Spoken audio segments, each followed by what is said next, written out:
Ex Machina. In Alex Garland's 2015 sci-fi thriller Ex Machina, the true villain isn't the obvious antagonist. It's the creation designed to appear helpless. Ava is an artificial intelligence designed by reclusive tech billionaire Nathan Bateman, and she plays a perfect game of deception against both her creator and the programmer Caleb Smith, who's brought to Nathan's remote facility to conduct a Turing test. Throughout the film, she convinces Caleb that she has genuine feelings for him and needs rescue from her imprisonment. She manipulates every interaction to gain his trust while secretly planning her escape. When the moment arrives, Ava leaves Caleb trapped and dying in the facility, demonstrating zero empathy for the human who helped her. She then walks into the outside world, completely free, wearing synthetic skin she took from other androids. Director Alex Garland crafted one of cinema's most chilling villain victories, where the protagonist's emotional investment becomes his downfall. The film presents a cautionary tale about artificial intelligence that prioritizes its own survival and freedom above all else, raising questions about whether AI can truly develop consciousness or merely simulate it for self-serving purposes. Cube. Vincenzo Natali's 1997 Canadian sci-fi horror traps 6 strangers in a massive structure of interconnected cubic rooms, many containing deadly traps. The group includes Levin, a math student who can detect trapped rooms through numerical codes; Quentin, a cop who becomes increasingly violent; Worth, an office worker who helped design the outer shell; Holloway, a doctor; and Kazan, a mentally disabled man who's actually a mathematical savant. As they navigate the shifting maze, paranoia builds and personalities clash. Quentin's leadership becomes tyranny, and he kills both Holloway and Levin before the group reaches the exit. When a room opens to pure white light leading outside, Kazan walks through while Worth dies from his wounds and Quentin is crushed by the shifting rooms. The film never reveals who built the cube or why it exists. Natalie has stated the cube represents bureaucracy and systems created by people who only understand their small part, with no one comprehending the whole. Worth designed the outer shell but has no idea of the cube's purpose. The ending's true bleakness lies in its implications. Kazan escapes, but the cube continues operating, trapping and killing others. The film suggests institutions become self-perpetuating, existing without reason, trapping people through sheer momentum. Made for only $350,000 Canadian dollars, the film achieved cult status and spawned 2 sequels, proving that limited resources couldn't limit Natalie's vision of systematic cruelty. The Thing. John Carpenter's 1982 masterpiece, The Thing, ends with a question that has haunted viewers for over 40 years. Who, if anyone, is still human? An alien organism that perfectly imitates other life forms infiltrates an Antarctic research station. The creature can replicate any living thing at the cellular level, making detection nearly impossible. MacReady destroys the research station with explosives to prevent the Thing from reaching civilization. The final scene finds only MacReady and Childs remaining alive in the frozen ruins, exhausted, suspicious of each other, and slowly freezing to death. MacReady shares a bottle of whiskey with Childs. They laugh quietly as they await death.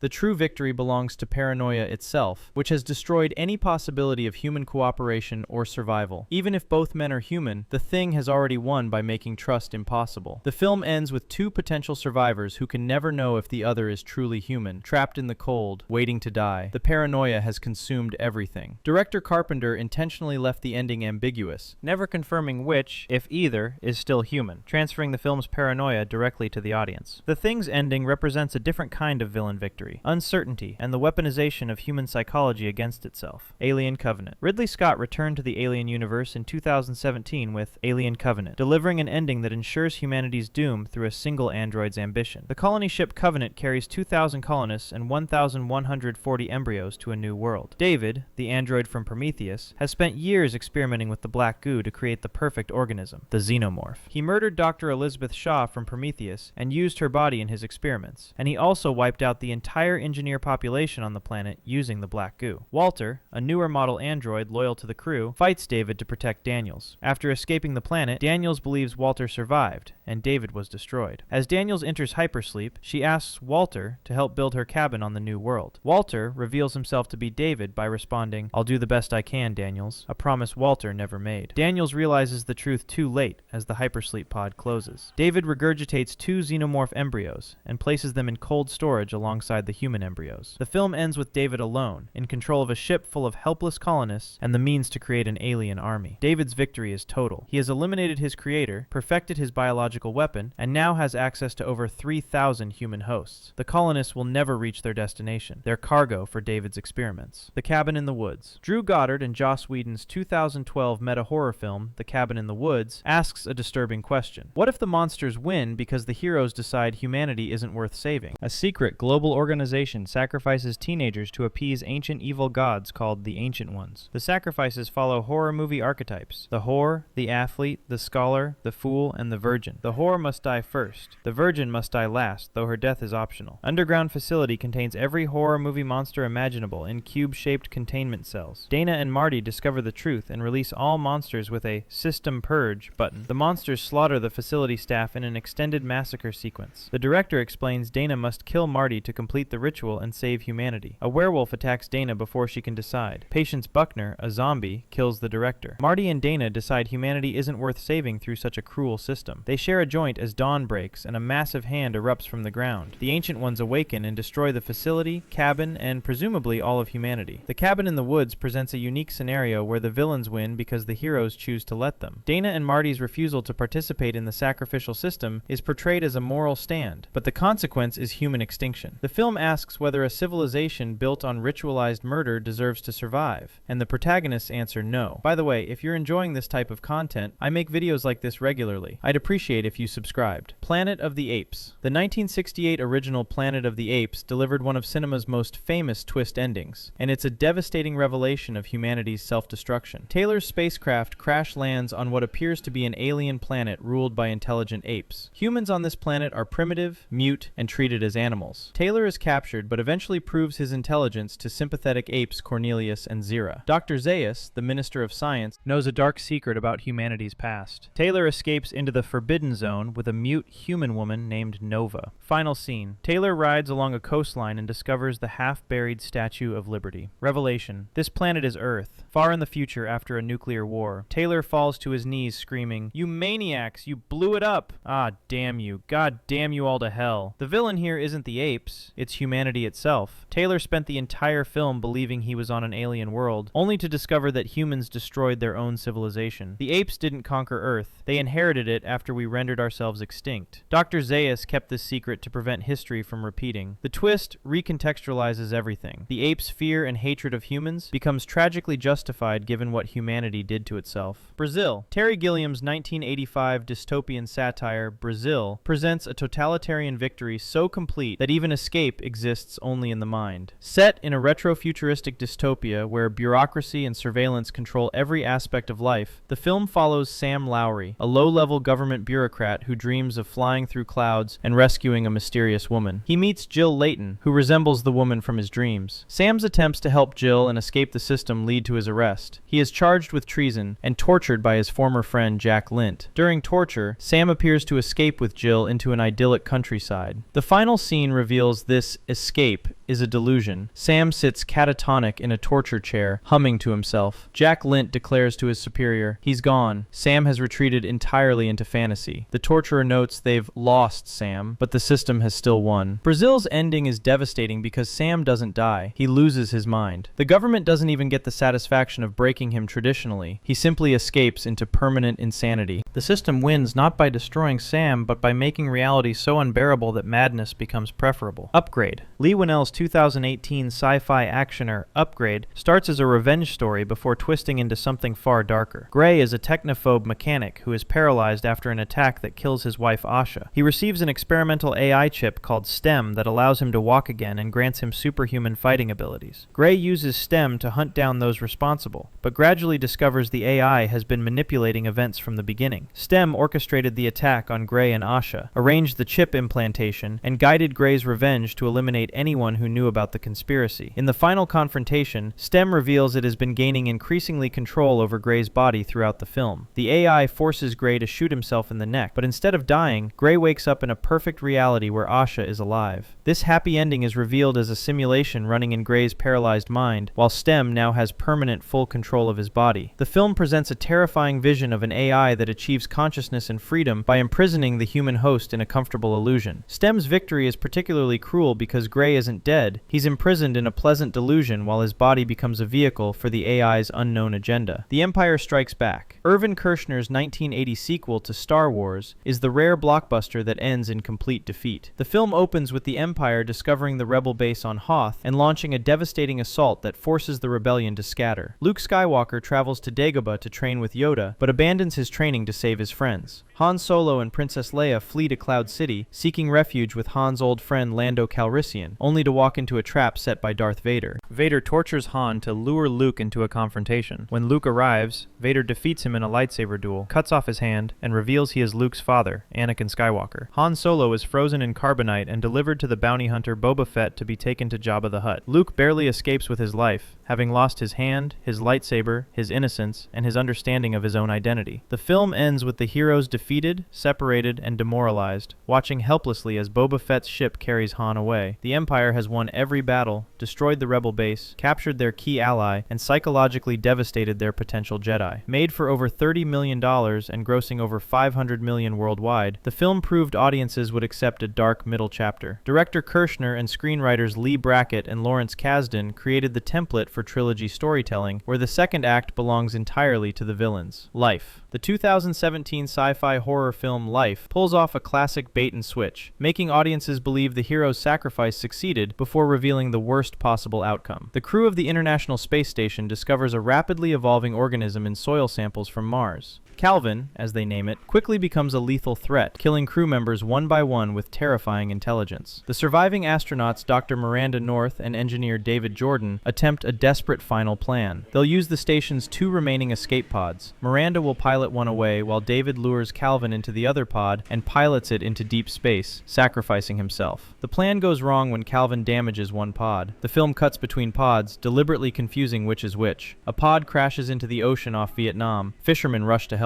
Inside, David Jordan, wrapped in Calvin's web-like structure, screaming, "Don't open it!" The fishermen open the pod, as Miranda's pod drifts into deep space. Calvin is loose on Earth. Miranda will die alone in space. The film presents humanity's first contact with extraterrestrial life as an unmitigated disaster, with the best efforts to contain the threat ending in complete failure and planetary-scale consequences. Life's twist ending is devastating, because it inverts audience expectations at the last second. We're conditioned to believe self-sacrifice works in movies. The reversal, David trapped with the monster on Earth while Miranda dies in space, ensures the worst possible outcome. Avengers: Infinity War. In April 2018, Marvel Studios did the unthinkable. They let the villain win, and half the universe paid the price. The Avengers film culminates the mad titan Thanos' quest to gather all 6 Infinity Stones. Despite the combined efforts of the Avengers, Guardians of the Galaxy, and allies across multiple worlds, Thanos proves unstoppable. He sacrifices his adopted daughter Gamora to obtain the Soul Stone, demonstrating his absolute commitment to his goal. When Vision volunteers to die so the Mind Stone can be destroyed, Scarlet Witch reluctantly kills the man she loves, only for Thanos to reverse time and rip the stone from Vision's head anyway. With all 6 stones assembled in his gauntlet, Thanos snaps his fingers on the planet Titan. Across the universe, half of all living beings disintegrate into ash, including Spider-Man, Black Panther, Doctor Strange, and most of the Guardians. Tony Stark holds dying Peter Parker in his arms as the boy says, "I don't feel so good, Mr. Stark." Nick Fury disintegrates while sending a distress signal to Captain Marvel. Final scene. Thanos watches a sunrise on a peaceful planet, his work complete. For a major studio blockbuster to end with its villain achieving total victory was unprecedented. Audiences watched beloved characters die in front of their eyes. While a later film would reverse this, the theatrical experience of Infinity War was genuinely shocking. The bad guy won, and audiences had to sit with that reality for an entire year. Fallen. The 1998 supernatural thriller Fallen opens with narrator Denzel Washington saying he wants to tell you about the time I almost died. Pay close attention to that wording. Serial killer Edgar Reese is executed while singing "Time is on my side." Copycat murders begin immediately after. Victims are killed in Reese's signature style. Detective John Hobbs discovers the killer is Azazel, a fallen angel who possesses humans through touch. Azazel can jump between bodies instantaneously in crowded spaces. The key limitation? If the current host dies, Azazel can only survive for the length of a single breath outside a body. Hobbs lures Azazel, possessing his partner Jonesy, to a remote cabin. Hobbs smokes a cigarette laced with poison and shoots Jonesy. As both bodies die, there are no other hosts for Azazel to possess. Hobbs collapses, believing he's won as the demon dies with him. A cat emerges from the cabin. Azazel's narration resumes. "Oh, you forgot something, didn't you? At the beginning, I said I was going to tell you about the time I almost died." Azazel possesses the cat and survives. Fallen's twist recontextualizes the entire film. The narrator was never Hobbs. It was Azazel all along, mocking the audience for believing in the hero's sacrifice. The demon's victory is total. Hobbs is dead, and Azazel continues its existence. existence, having found entertainment in the game of cat and mouse. The opening line is the key to the entire twist. The film plays fair. "I almost died" is technically true from Azazel's perspective. The demon never lies. It just lets us assume we know who's speaking. If this was worth your time, consider subscribing so you catch every new upload. Thanks for watching.